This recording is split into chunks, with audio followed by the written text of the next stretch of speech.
So today, we're still sort of at this new threshold. We're starting a new year. Somebody could watch a video of this anytime during the year and it would still apply, but we're watching ourselves walk into a new year. And it's a very magical time, very unique, 2020. It's got a lot of symbolism to it. But the obvious being clear-sighted. So I don't think I'm doing a talk on 2020 per se. I mean, if it happens, then okay, but I don't know that. But what I am wanting to talk about is that we have a new beginning. A new year and a new life. You can just have a new year and not do anything different, or you can say, you know what the heck? Let's just do it. I'm going to do a new year, but I'm...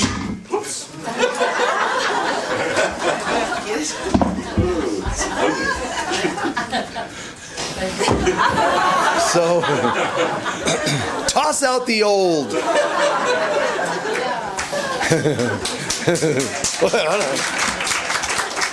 You want to do that again? If I can get applauses for that, that's good.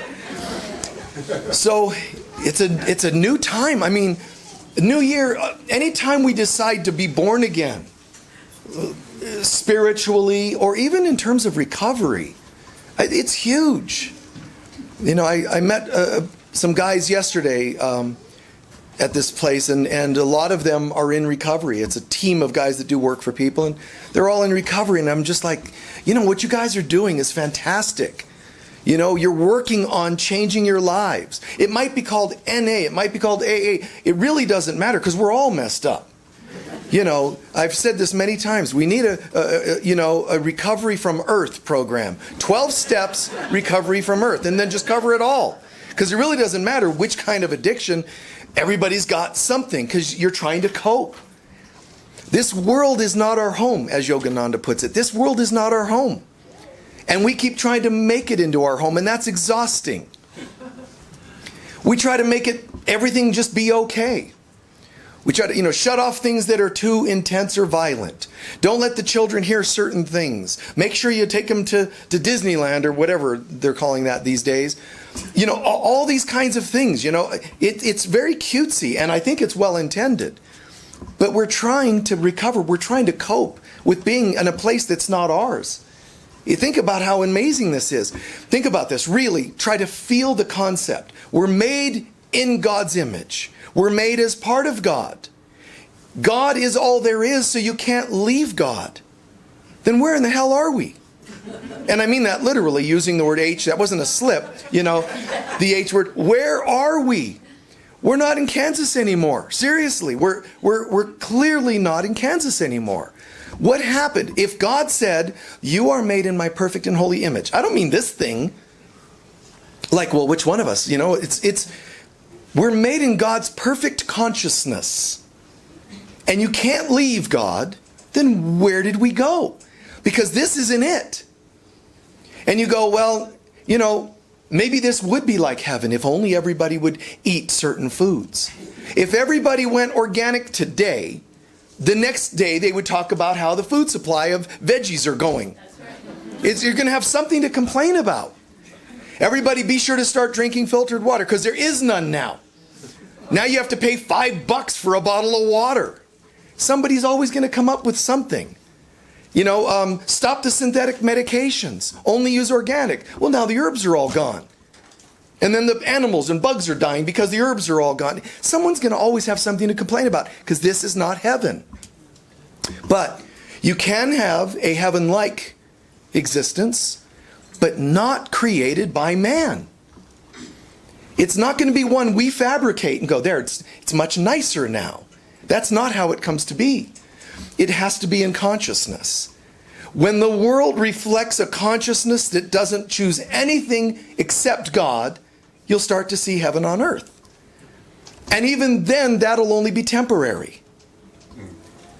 Heaven on earth only so that people can acclimate and get used to not living in hell for a while and go, this is not so bad. Then we'll be able to go one step further into total bliss, eternal bliss. But you can't get that while still having a propensity to have addictions towards this world. And everybody's got them. on one level or another. You know, you can have the aesthetic who's like, I'm completely detached from the world. I don't involve myself. I try not to eat. I don't do anything of this world. They're just extremists. I have respect for them in a sense, but I have respect for an addict who's working on themselves every day instead of just doing this, I don't involve with anything. They're admitting that they've got issues and they're working on them. The honesty is very huge, man. It's huge. You can't just go, well, I'm going to have the same old this year. Or, I mean, everybody has a free will. So the world you see is going to be the one, not that you just create, but it's the one you already believe you deserve. Don't forget that. The life you're going to create this coming year is not the one we supply you with. Well, if only these people would change. Your family, your occupational place, you know, place of work, employees or colleagues, all that you're going to experience in your life, your partnership, all of them aren't just going to be the ones you force into place. I'm going to trade in my partner for a new model. I'm going to, you know, change jobs. I'm going to, you know, you can do that and it's very good and healthy. However, if you do it without changing consciousness, you're not understanding recovery at all. You're just exchanging illusions, as the Course in Miracles would put it, or you're exchanging addictions, as other groups would put it. You can't just exchange things. But I will say this in its defense. It's better to be addicted to doing spiritual study than it is to be self-abusive. It's becoming a happy dream instead of a nightmare. That's a good thing. But don't think that just shifting a little bit of your life, I'm now only addicted to less harmful drugs than the other. That's better than it was. But don't think that's the goal. Don't think that's the end. The end isn't anything you'll see on planet Earth. The end is when you are so not related to third dimension, you absolutely cannot identify with this place. And I don't mean dissociation, because any abused person already has a bit of that going on. I'm talking about when we can say, I really spiritually don't, I believe more in God than I believe in this world. I believe more in spiritual power than I believe this world, material power. I believe more in my soul self than I do my human self. And it starts all shifting. The power, it's like a shift in balance. It all starts to go another direction. And clarity starts to come. And then you'll have not dissociation, but it's similar in the sense that you look around, you go, this is bizarre. And you'll start questioning. This is why Jesus said, you must become as children. He was talking about, for example, the fable later on that was created, the emperor has new clothes, which is really the emperor has no clothes. When Jesus said you must become as children, he said, and he says in A Course in Miracles too, learn to question the reality of this world. Learn to look at this world and go, wow, this is amazing. There are so many things I don't need. Look at the things that people get attached to. Don't judge them. But when you start finding yourself more and more amazed at how you don't relate, how you just don't connect, you start to realize it's not really about how much money a person has or what kind of car and all those kinds of things. It's great, have money, have car, it's all fine. But you don't feel attached to it. One of the big shifts that we should take into the new year is, I recognize the meaninglessness of this place. It has no power over me. Now, if I really get that, then I'm going to start realizing, therefore, if I'm going to create a new life this year, the workshop, I'm doing it this afternoon. If you're interested, you can join us, but co-creating a new life. I put that in there on purpose. Co-creating. Instead of me making a new life that I like, that's just more egotism. All it is they should call those workshops Accessing Your Inner Tyrant or something like that. Because that's all you're doing. I. Great George Harrison song called I, Me, Mine. He's like, all through the day, I, me, mine, I, me, mine, I, me, mine. Everything's so self-centered. And even those, he says in the song, everybody, even the tears are all about I, me, mine. And it's true. Those who get on the spiritual path and say, I'm going to create more, you're still talking I. The only time you speak of I, it should be lowercase I. Not even worthy of capitalizing it. Just so it doesn't get confused with the divine I am. I cannot, of myself, Jesus said, I am nothing. That's so perfect. Of myself, I am nothing, because there is no self other than the great I that is one with all that is love. So we learn to center and say, I am. I'm ready. I am ready to create a new life. And it's not just I'm hoping, it's the I am in me. The divine I am in me is ready to create a new life. So that means I can't say I am really, if I'm conscious, I can't say I am without including God. People say I am creating a new life, but they don't mean with God. So watch the difference, know the difference for yourself. Of myself, I am nothing. And when you hear other people tell you, or you tell yourself, you know what, I deserve a raise. Who's speaking? Because the I am is completely abundant and wouldn't have to put any effort into drawing it to you. And I'm not just talking about positive thinking. Because there's those systems out there, ever so popular, and it's better than negative thinking systems, but the positive thinking systems, all about manifestation. I think that's fine. But tyrants also know how to manifest. So, do you want to co-create, or do you want to make happen? And one comes from God, one comes from the ego. And there's a fine line. Are you humble enough to say, of myself I know nothing? Oh, that's not a very empowering statement. My personal empowerment, love-based manifestation coach told me that I am God. I am wonderful. Aren't I amazing? You know, I'm going to change my name to Peachy because I'm just so amazing. That's my new age name, Peachy. You know, and you have this on your mirror, and that's what some of these folks will tell you, and I think it's wonderful. The most they're going to do is help you shift from a dark negative illusion to a happier illusion. And I'm definitely supportive of that. Because a happier illusion is at least moving in the right direction. But there's a line, a very clear line between negative illusions, happier illusions, and reality. And it just feels like we're moving into a new year and a new life. And I love it, man. I get just so filled with light when I think about no settling. You know, just try it on and say, you know what? This year I'm going to go totally into light. I'm just going to start really bringing this in. Now, you don't have to commit to it in the way I would say, and I don't have to commit it to it the way you would say. Just generally, no settling. Have that, in a sense, as part of your affirmation. Now, some people say, well, why don't I just say the opposite, positive? Because sometimes you need to kick the butt of your ego and be able to say to yourself, no, instead of, can you say that in a positive? Yes, Peachy. No, just sometimes go, no settling. Because it's not my highest self that has to say no settling. But in me, there is the presence of God. And it knows what it wants. But there's also this, the spirit is willing, but the flesh is weak. The one that is weak, say to it, no. Not today. No settling. It's okay to say those strong, seemingly negative phrases because you're making a very solid point. But it's not just to your ego, guys. You're saying to yourself, no more. No more. Sometimes I slip. I know you do. And it's okay. Now say no more. And if you slip again, now you've contradicted. You said no more, but you did it. Say it again. Create a new no more.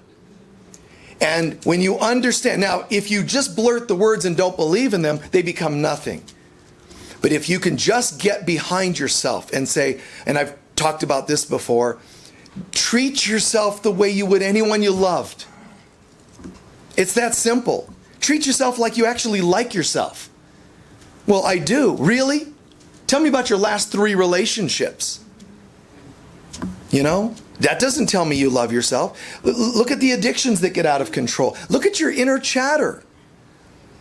The stuff that goes on in between the ears that nobody seems to know about. Is that confirming the self-love? Your decision making. What foods you eat, what things you drink, everything we do is reflecting. And this is the important part, really, possibly the most important part. The life you're going to try to create this year, like I said, it's not just about making it happen. I'm saying to you, people often ask me, is there such a thing as fate? Not in the usual sense. Not in the usual sense.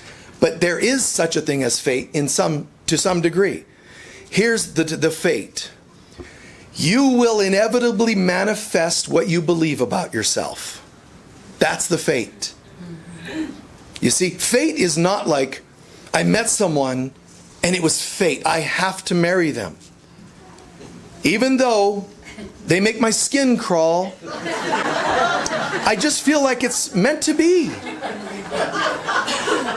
They match the description that my astrologer gave me for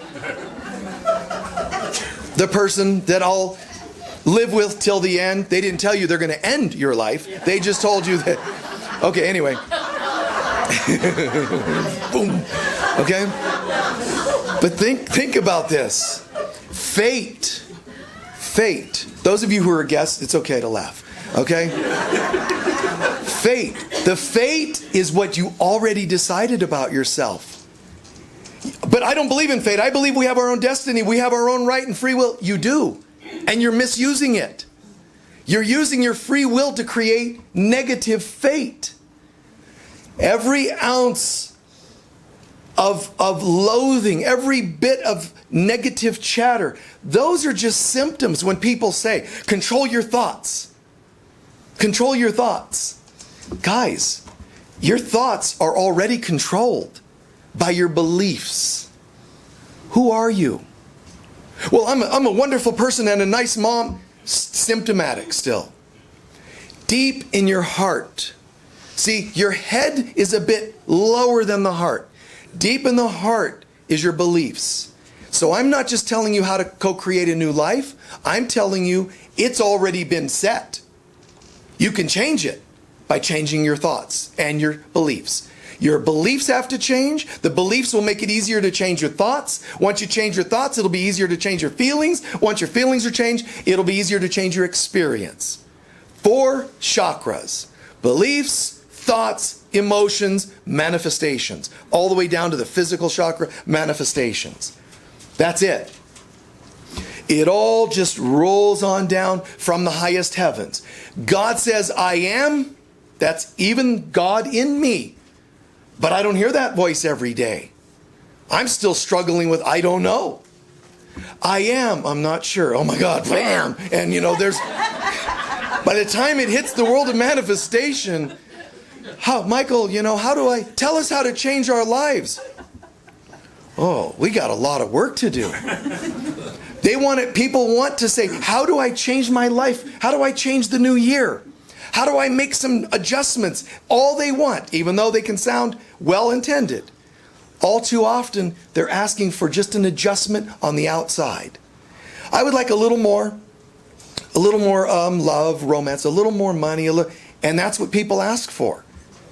Ask people, if you're a life coach or counselor, say, what would you like to see different in your life? Almost always they're asking about external stuff. Well, I would just like my husband to treat me nicer. I would like my kids to respect me more, or whatever. It's still external. And I'm saying, even God says, please do not pray for externals. Please. And everybody does. The reason God's saying that is because God's saying, I'm not an external. So I'm not really involved with your external. Your external comes from your beliefs. So God is saying, just come back to your faith and belief in me and me that is in you. Contact your true divine nature, not just your positive thinker. Contact the divine nature. Okay, what does that look like? It's the I am, and you use it all in your head still. The divine nature would treat yourself like you matter, like you're love, like you're a beautiful child that you're in charge of, and you want to take care of it. Don't treat yourself so self-abusively and then tell God to fix it. God says there's only one problem. You forgot who you are. Buddha says it all comes back to ignorance. Ignorance meant not a lack of knowledge, not a lack of book study. It gets all twisted to mean that. No. Ignorance meaning you don't know who you are. It doesn't mean you don't know knowledge. It meant you don't know who you are. A knowingness. So what can I do? Start your prayers more focused. Get your prayers more focused on, help me to forgive myself for forgetting. We actually judge ourselves for forgetting. And we do that all the time. Not just in the big spiritual sense. We do it every day. Some of us, and we all do to a degree, we say, I'm never going to do that again, and we do it. You forgot. When you did that, you forgot who you are. Again. Try again. But the difference is, each time you try to improve your life, don't just do it again. Believe more in your worthiness. Believe more in your value, and it'll give you more fuel to be able to pull it off next time. Now, there's one other catch. Not only the believing in the new and wanting to really make that change, be willing to look at your attachments or addictions to keeping it the old way. If you're not going to look at that, then you're going to be shining up the outside of a tomb. Inside there's still death. A metaphor that Jesus used. So you can say, look at this. I got that marble door of that tomb polished. It's so beautiful and bright. That's my new life. But inside there's still death. Still dead people, dead person, you know? So don't be dead inside. Be willing to say, you know, I can see that there's a part of me that keeps wanting to change my life. Now watch this carefully. I'm ready for more prosperity. I'm ready for a better soul's purpose, meet my soulmate, all those things. And you're ready. You feel like you're soaring. But then it's tiring because they're not cooperating and so on and so on. So you get tired and your partner isn't co-parenting the way you had hoped they would have. And all these kinds of things that go on. The boss, you went in with visualizations. You came up with new ideas to help the business. They still won't give you a raise. That's heavy stuff. And partly often what's happening is I'm trying to fly and I have an anchor dropped. The anchor is, I didn't want to look at the fact that I'm sabotaging my boss giving me a raise. I'm sabotaging my partner and the co-parenting situation. Can I take responsibility? I don't mean blame yourself. But can I take responsibility and say, hey, listen, everything outside is a reflection of the inside. My boss, my partner, all these things that I don't like and blame, somehow they're all reflections of my belief systems. I may not like that, but I'm going to and you don't even have to own it completely. Just try, I'm going to accept that that's a possibility. And it'll already start to help shift it. It's a possibility. And it's really hard for folks to believe these things because it means a total shift in awareness for us to say, my life is fated, but not by the gods of Olympus, you know, or some mythological experience. My life is fated by my belief systems. So when people say, when you start your day, think this and positive, and it's all nice, it helps. But I'm saying to you, and I don't know why, I've never heard another teacher say this. They need to, but they don't, because the world likes, even in our spiritual growth, in our spiritual students and studies, they like still to move in mass. So people will not accept some of these other higher truths that are up here. We want to kind of go as a group in mass, so it's kind of one of those grading curves. So we're all kind of moving, and if it's too high of a knowledge, we're not going to go there yet. But we can at least accept hearing those higher truths. The higher truth I'm mentioning is beliefs are stronger than your thoughts. Beliefs are stronger. Your thoughts reflect your beliefs. So, go ahead and say positive statements. And it helps. It really does help. But your beliefs could be undermining those thoughts. How can I prove that? I can prove it very easily. Haven't you ever known yourself or other people that you've met to say, I tried positive thinking, but other negatives keep getting in there? because you don't totally know your value yet. Am I saying punish yourself or blame yourself for it? Not at all. I told you to treat yourself like someone you love. And if I had a child in my care and they said, Daddy, I try to think positive, these things, but sometimes these negatives, I'd say, that's okay. That's how I would talk to them. Oh, that's okay. I do that all the time. Really, Daddy? You do? I thought you said we should try. I said, yeah, try. And I said, ask yourself how you feel when you have those negative ones. Kind of feels yucky, doesn't it? Yeah, it does. So try to have positives. And so if you fall down and break a bone, you can say, ow, honey. You can say, ow. And if somebody breaks your heart, it's okay, say ow. I would give them metaphors they can understand. Because ow doesn't sound like I am wonderful and bright. Ow is pain. You feel pain, cry, scream, do what you got to do in an appropriate way, in an appropriate setting. That's what I would tell someone I loved. Why don't I just tell that to myself then? All the heady, spiritual, sublime stuff is great in its proper place, but if you try to go sublime and forget the humane, you're missing something. All this Course in Miracles stuff, all the biblical, memorize the whole Bible. It can do you no good if all you did was memorize it, if you don't apply any of it.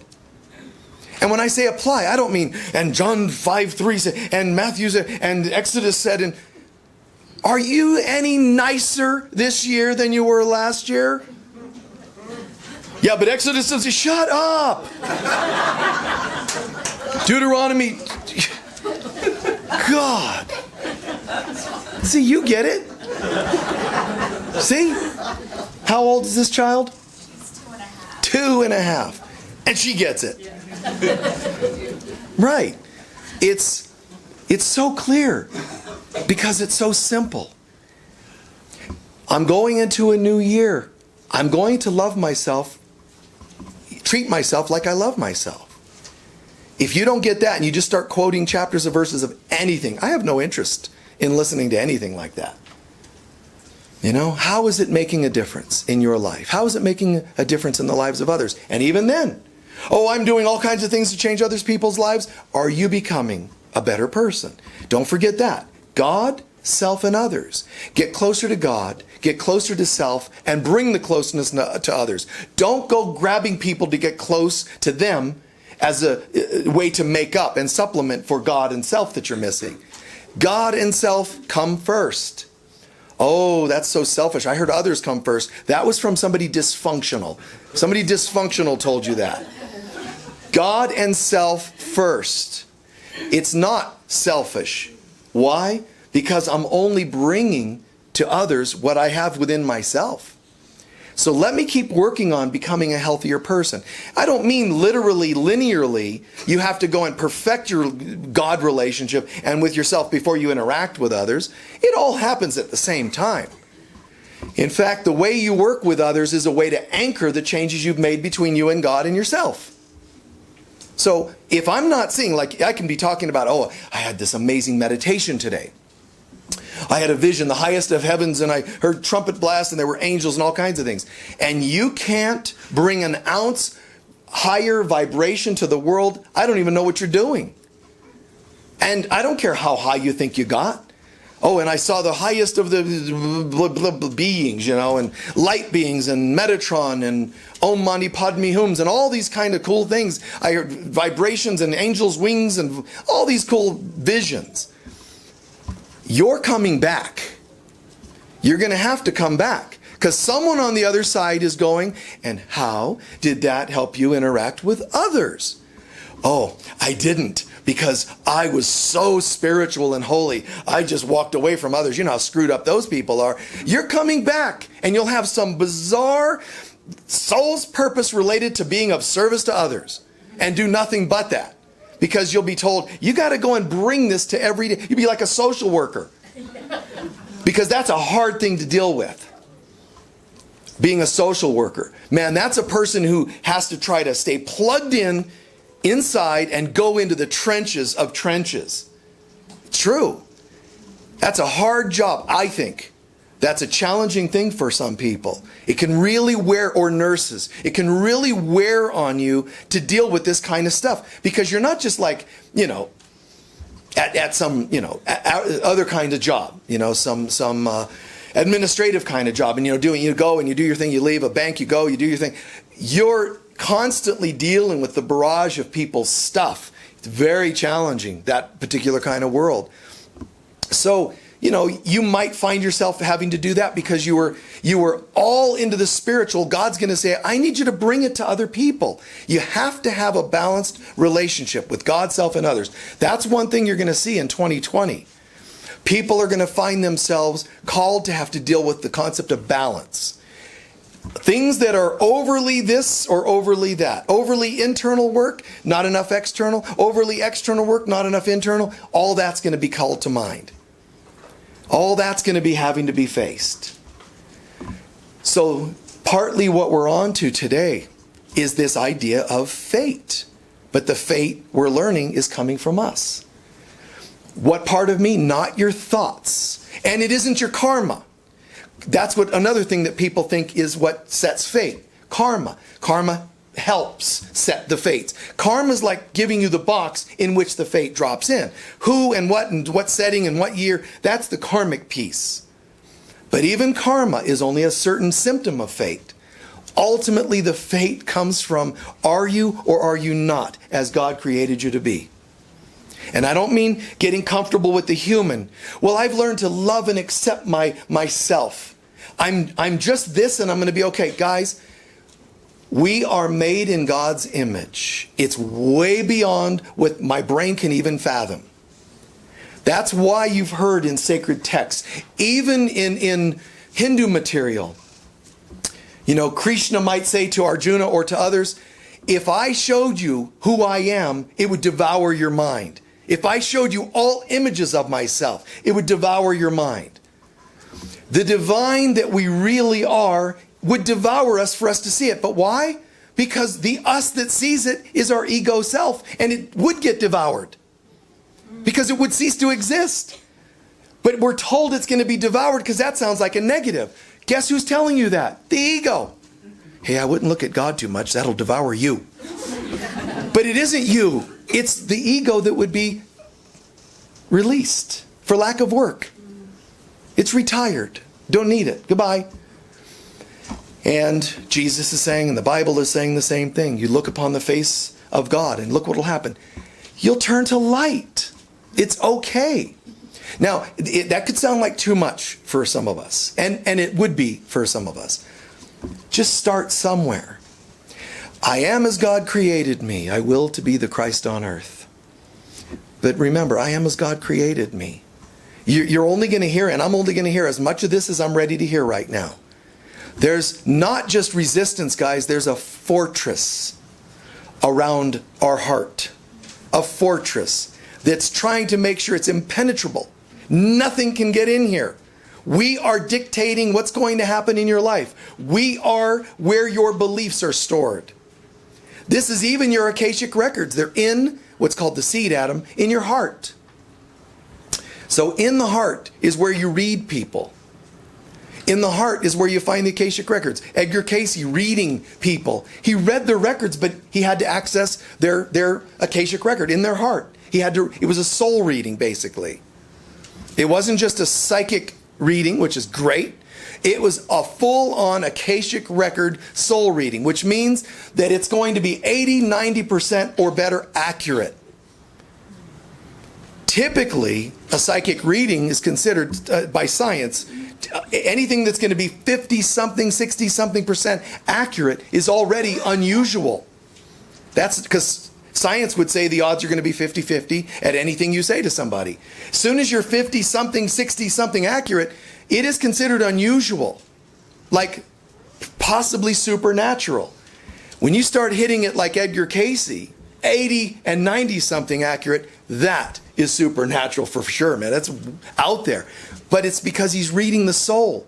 And that's where the accurate stuff is, the most accurate of a person and of the world for that matter. So the fate, my fate is coming from my soul. Can I change the fate? Change your soul. Okay, well, I haven't met it lately. How do I have a conversation with my soul?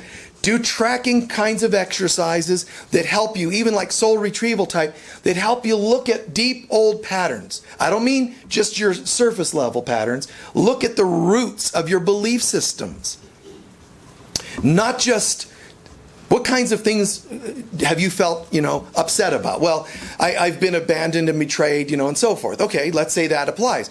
Believe it or not, those are just patterns on a certain level. Those aren't the deepest core patterns. You've been abandoned and rejected, let's say. The core belief behind that could be low self-worth. Now watch this. If I believe I have low self-worth or value in here, I'm going to likely manifest rejections and betrayals and abandonment and so on. Even though those are core emotions behind the action, how are you doing today? Someone did this. That's the external. How's it making you feel? Well, I rejected and hurt and betrayed. Okay, those are the emotions behind the action. You're as the recipient. But behind the emotions, core issues. You and I only have a couple of core issues. Lots of messed up emotions, but only a couple of core issues. Ultimately, we have only one. And that is that we judged ourselves as though we're separate from God and from each other. So that created fear and guilt. But then it manifested our core couple of issues. So when you pray to release whatever you can access, but also pray for that which you don't remember. I don't remember separating from God, but I am surrendering all beliefs that I'm separate from anything that is love, that is good. Let me remember my oneness with you, God. Let me remember, and you can't do it, let me remember my oneness with you, God, so I can get away from these people. That's not how it works. Let me remember my oneness with you through these people. Oh, no, that's not how I wanted this to work. I wanted God to get me out of these people. It's so messed up. It's the opposite of what we were hoping for. And God's like, hadst thou not learnest and heardeth of reincarnationeth? The reason we have reincarnation is because you still don't get it. Oh, look, a soul's coming in. Hi. Did you understand that? No, I didn't. Okay, go. Just file on back. We won't even have a conversation. Like now, in heaven, they just put one of those saloon, or rather those hotel revolving doors. Like you just come in, out, back that way. At one time, at least they would have had the courtesy to ask how we did. But everybody did the same, so they don't need to. Just, the old image, St. Peter at the gates. Tell me how it's there. It's just, Peter's just sleeping. Do not, just move on through. Don't even bother coming here. Just go directly to jail. Which is earth. And we're all stuck, and it's good to laugh at it. The laughter is a way of saying, wow, we can be so silly. Now notice I use the word silly because that's how I would speak to a child. And it's the right word to use. Not we can be so bad. No, we're not bad at all. Just ridiculous. Because it's ridiculous to believe that you're anything but God. It's more ridiculous to act like it, but I don't care about the actions because the actions are coming from the beliefs. If I knew, do you think about anybody that's ever harmed you? And here's the truth of that, whether you want to believe it or not. If they knew who they were, that is to say, made in God's image, do you understand they could have never done that? If they knew who they were, they would have never been able to do anything. No dictator, no crazy tyrant, no megalomaniacs. Okay? None. And that's just covering politics. Religion, households, abuses. If, some people have said, if you could have 3 wishes, of course, forget the 100 more wishes. And if God said to me, Michael, you get 3 wishes, and they have to be something related to humanity. Not like, I now wish that we all ascend. Something on the human level has to affect the human plane. One of them would be child abuse. Absolutely. I would say no abuse, period. But if I had to be specific, one would be, child abuse. The things we do are ridiculous, but no child needs to go through that. But if people knew who they were, they wouldn't be able to do it. So I would say one of these wishes, instead of just curing the problem, would be that everybody remember who they are. Because if they remembered who they are, they wouldn't do those things. They couldn't. No, it's like no politician could go into position and come from the wrong place. It would be what would be the greatest good for the most people. Decisions made like that. And most presidents that even tried were usually shot coming from that kind of mindset. Somebody like Abraham Lincoln. I know it's easier to look back and only remember the positives and all that, but he had a lot of them. And you think a guy, even in the world of politics, to be able to say, the fact that he went into that and hurt so much, knowing that they were in war. He knew, I don't want to be at war. And you're going into a new year. Be like him as a model of sorts, just as a simple example. But guys, try it. Pros or cons of human beings, Kennedys, let's say. But at least the Kennedys said, civil rights, even if it's a threat against our own lives. It doesn't make sense to treat people like they don't matter. It's the right thing to do. So can you muster up just a little Martin Luther King inside? Can you muster up a little Mother Teresa? Whatever it is that you admire. You don't have to go all Jesus on us to the point of saying, now I'm going to be crucified because I'm a martyr. Jesus already told you, that job's been taken. Done. You're not allowed to become martyrs and call yourselves Christians. It's not real. If you want to say that you're a Christian, or in the true sense, think about putting on the mind of Christ. Not the body of Christ, the mind of Christ. Don't get crucified. Say no to crucifixions. Don't crucify yourself. Don't crucify others, and don't let them crucify you. Say no to crucifixion. That's the new bumper sticker. And it could have that little red thing, with a cross behind it, no crucifixions. And it means, just like on your dating websites, some of you might go to, I like this and I like this, and no crucifixions, no abuses, no harming. I don't need it. First of all, because I said no mas, but I'm also affirming where I'm going. No more of this, and things that reflect that I am as God created me. And if you want people to treat you better and you're not treating yourself better, you're a hypocrite. Don't forget that. Don't mean to sound harsh, but I like it. It's the right thing. It is. It's hypocrisy to say, because a lot of people say, oh, I wish my so-and-so, my children, whatever, would treat me nice. My parents would have more respect. Well, wait. Why don't you respect yourself more? I do. Really? Then why are you talking to them? But they're my parents. Oh, shush. Just stop. You're in a karmic loop with them. And you can call it karmic. You can call it fate. You can call it genetic. You can call it family obligation. Call it what you want. And that's fine for you. I'm not going to buy it. Because my year, my life is coming from my beliefs. And I'm allowed to say no more. Because the things I'm allowing on the outside can perpetuate my inner core beliefs. Do you see what I meant by that? If I allow patterns of abuse, it's confirming that I was right and I have no value. Or I can say, wait, it's okay to change some things on the outside as long as you bring it here too. If you only change the outside expecting it to change the inside, that actually doesn't work.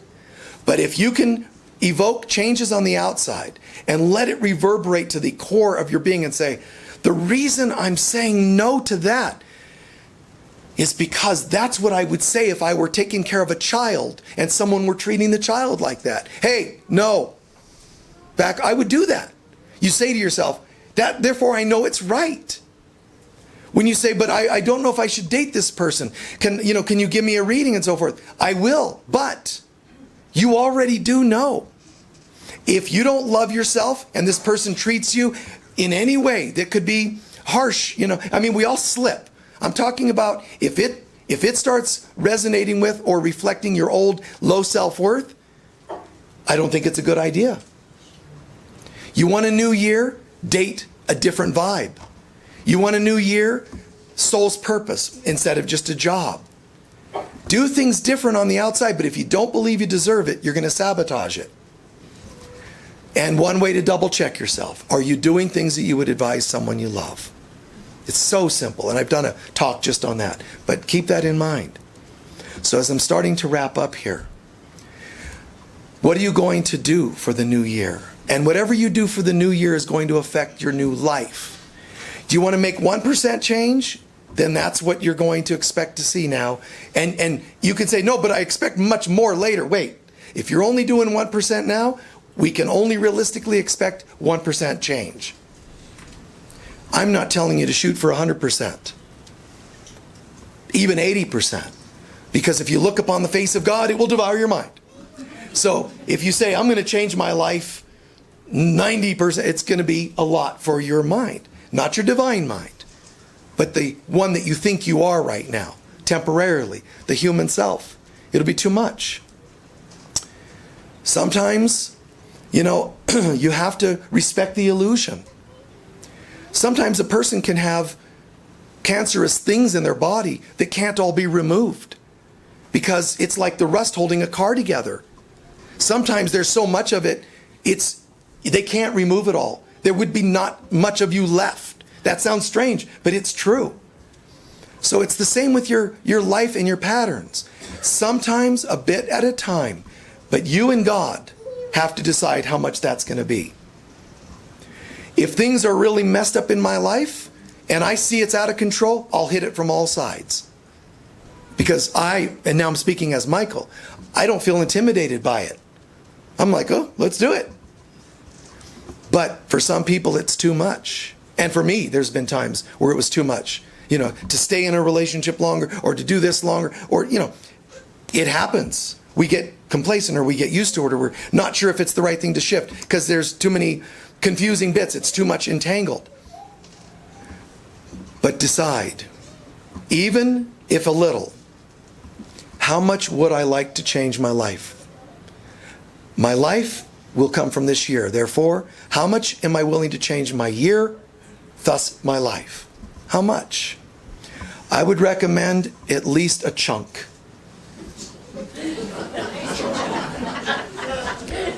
Okay. Yeah. 1%, if that's all you can do, I think it's great. I'm not going to advocate 90 and 100%. I'm not going to push you like, go for it, 80%. I would just say find significant peace to it. If you worked on even a 12-step program, that would shift a significant piece. And I think that's fantastic. I'm not telling you to all of a sudden, make yourself eat what I would eat or drink what they would drink. Or I'm not talking about comparing. Go in here, guys. What is in my soul? My soul, my beliefs are feeding thoughts, emotions, and activities in my life. What can I go in and change that would starve out these old fruits, these weeds that were growing? What can I change? It's okay to also pull the weeds out here, but what can I change that's feeding those weeds? And think about that. Low self-worth, abuse that I've never addressed. What else? Whatever else it's going to be. Take a look at it. One thing I would say, if you're aware of something that you'd rather not work on, I would start with that too. I'd bring that into the mix. Don't just say, well, what I'm willing to work on is this. I would think about that. Just consider it. Because believe it or not, it's easier to tell someone about your hurts than it is to work on deep addictions, chemical addictions, let's say. That's hard stuff. It can be hard stuff. Work on the roots of it and it becomes easier. That's why in a 12-step program, they ask you to do some soul searching. So don't just try to stop drinking or whatever you do. A program is going to help you shift it in here. It kind of loosens it up, and you start realizing things about yourself, why you drink, why you do this or that or the other. It's so empowering. And now some people get intimidated and scared and turned off by it. You know, this is making me have to do this, and I don't like to do, you know, and they get defensive. It's okay. Because at the end of the day, the part of you that is God never experienced the things that the human part has experienced. My divinity is untouched by any of that. My divinity has never been buzzed. It's never been addicted. It's never been abused, nor has my divinity ever caused abuse. So really what I'm shifting in my life is becoming more like my divine self, and the other starts to fall away. Which parts, where would I like to start that? You decide. Any part that you'd rather not, like I said, I'd probably consider that. Especially since talking is one way you can just work it out, and that's easy. Well, even if you say, well, I can't afford a counselor, they're free. Chaplains here every Sunday. You have friends, hotlines. There's all kinds of, you know, don't try that. Those are just ways to try to hide. So if the least you can do is talk out some stuff, you'll start changing your life. Well, I don't want to tell anybody I know about some of the things that happen to me. Call a stranger. Just get a phone book and, hi. Hi. This is Gladys. Hi, Gladys. Listen, do you know what's happened to me? It's unbelievable. Just, okay. No. Poor gal, you know.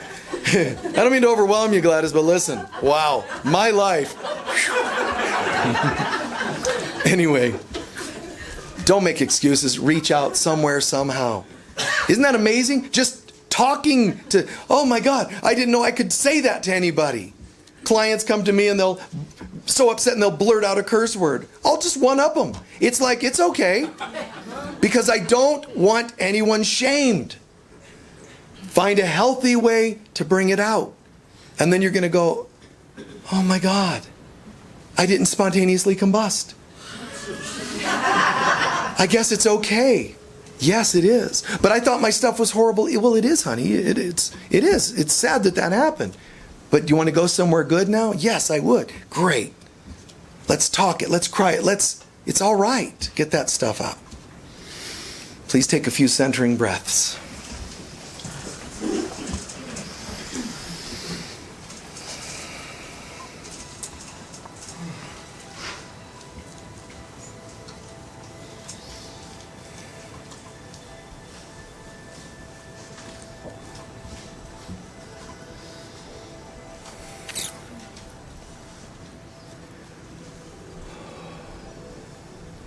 We relax into our breathing. Inhaling the words I am quietly in our mind, exhaling and the word relaxed. I am on the inhale, relaxed on the exhale. Just as an act of centering and quieting.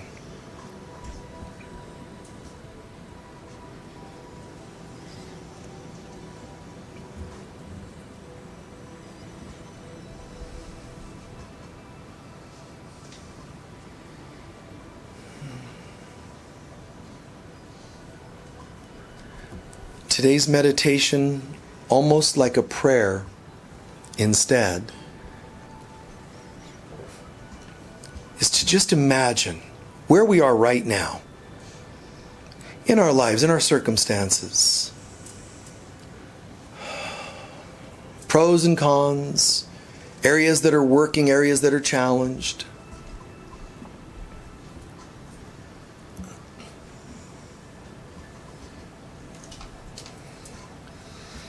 And become aware of the areas that do not feel like they resonate or reflect. Resonate with or reflect the God self, the I am, the Christ I am. Any term you use for it. Areas that don't reflect it as well as they could. If I change nothing today, this will probably still be there tomorrow. If I don't change it this month, probably next month. This year, probably next year. Do I really want to believe that semi-happy is enough? That so-so is okay? Well, maybe I could try that. But would I advise that to someone I loved? Would I say to my child that came home from school, "Hi, did you have a so-so day?" And tell them that that's okay, that that's great? Think about that. So, what would I advise someone I love, given my circumstances? What would I consider? What might I do now, this month, to create some changes for the next months? This year, to create some changes for the year? What would I do? Be courageous, but don't get worried. Don't worry that if you come up with some answers, that something in the sky is now going to make you do them. You do have free will. So relax. Try to let Spirit, the Divine Mother, guide your mind and give you ideas of changing only the things that seem reasonable that you'll do. It's not about do things you won't do and then feeling guilty. What will you do? What changes can you make?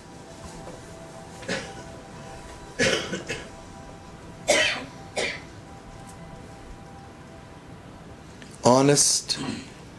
And then, if you made those changes, what outcome might be likely?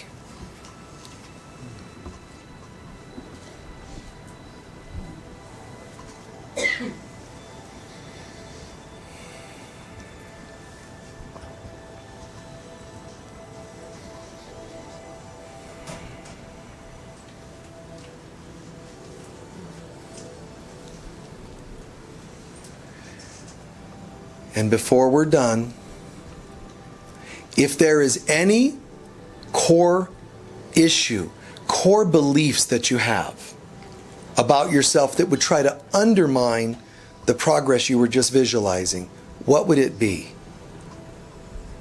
Just honest and let Spirit help you.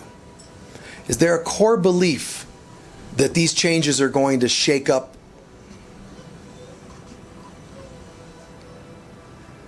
And when you see that, what you're seeing in part is that you think you want the certain outcome. That's what the human wants. What your soul wants is to uproot the issue. And I would say, let God's will be done, not mine. I'll get what I want. That's fine. But am I willing to work on the core issue behind it? This is what is meant by God, Jesus saying, give to Caesar what's Caesar's, but give to God what's God's. This is what's meant by, give to me what I ask and I'll give you what you want. Give me the healing of your soul. Let me help your soul. Then you'll get the material stuff. The external will change when you work on the inside. Or last but not least, seek first the consciousness of God, kingdom of heaven.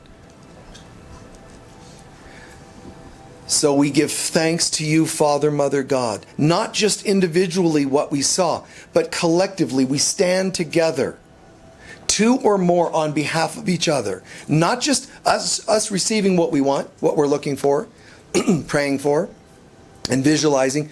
We're actually expanding our consciousness that anyone seeing this program, even if they watch it 10 years from now, they're feeling the support of hundreds and thousands of souls saying, guys, we're in this together.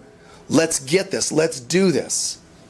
Support me in my weak areas. Let me support you in your weak areas. Let's stand together, filling all the voids that we perceived there to be at one time, and find ourselves in wholeness, in light. The answer's already here. In our oneness, we are healed. In love, in peace, in joy. beyond issues and needs to forgive. We're beyond that to a place of, thank you, God. I get it. Back to the peace, the love, the joy.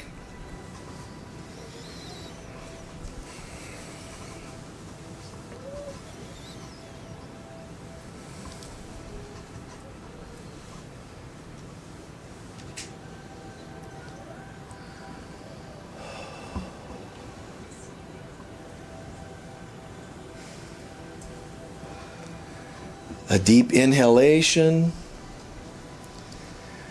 and with your mouth closed, humming sounds. Good.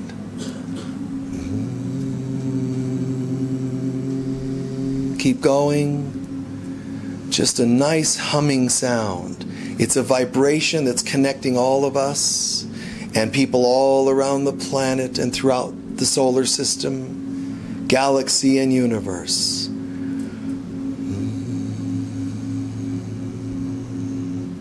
The sound we're making is just gratitude. It's like saying, oh, thank you, thank you. Ooh.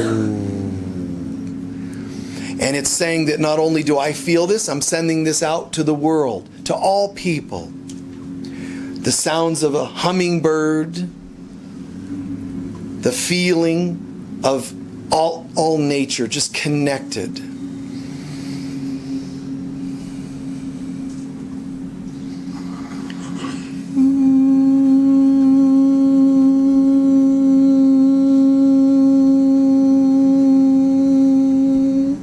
Keep it going. Just a half minute more. Not loud, but slightly opening the mouth and allow a little more sound.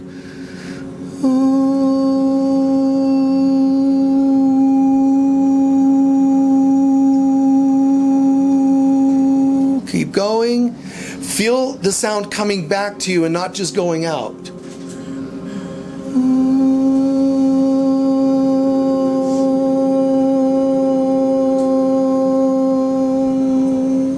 A feeling of thank you. And lastly, try to imagine that even the angels are vibrating with you. Everyone experiencing that sounding.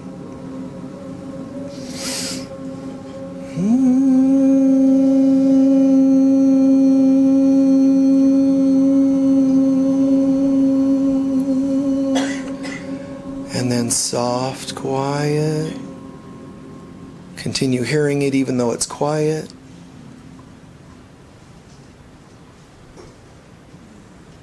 And imagine that that vibration actually, like a generator, it actually builds a form of light. Hear the sound still going and picture light lighting up the room, your mind.